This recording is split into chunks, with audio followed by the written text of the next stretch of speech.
NATO এই শব্দটাই কি এতদিন ইউক্রেনের নিরাপত্তার শেষ ভরসা ছিল? তাহলে প্রশ্ন হলো, হঠাৎ করে কেন সেই স্বপ্ন থেকে সরে আসছেন প্রেসিডেন্ট ভলোদিমির জেলেনস্কি? ইউক্রেন কি তাহলে যুদ্ধের টেবিলের সবচেয়ে বড় ছাড় দিয়ে বসলো, নাকি এটি একটি নতুন কৌশল আরও বড় নিরাপত্তা নিশ্চয়তা আদায়ের? চলুন তাহলে জানার চেষ্টা করি ইউক্রেনের যুদ্ধনীতি বদলের গল্প।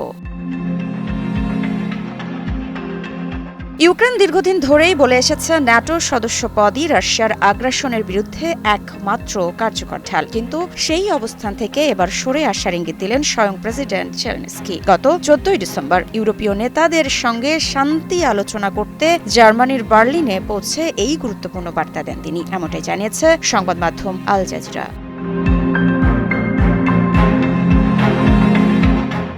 এখন প্রশ্ন, জেলেনস্কি ঠিক কি বললেন? তিনি জানিয়েছেন ইউক্রেন ন্যাটো সদস্যপদের দীর্ঘদিনের লক্ষ্য থেকে সরে আসতে প্রস্তুত, তবে এক শর্তে। আর শর্তটি হল ন্যাটো অনুচ্ছেদ 5-এর মতো শক্তিশালী নিরাপত্তা নিশ্চয়তা। জেলেনস্কির ভাষায় ইউক্রেন চায় যুক্তরাষ্ট্রের কাছ থেকে দ্বিপাক্ষিক নিরাপত্তা গ্যারান্টি, চাই ইউরোপীয় মিত্রদের কাছ থেকে স্পষ্ট প্রতিশ্রুতি, এমনকি কানাডা জাপানের মতো দেশগুলোর কাছ থেকেও, অর্থাৎ ন্যাটো সদস্য না হয়েও ন্যাটোর মতো নিরাপত্তা।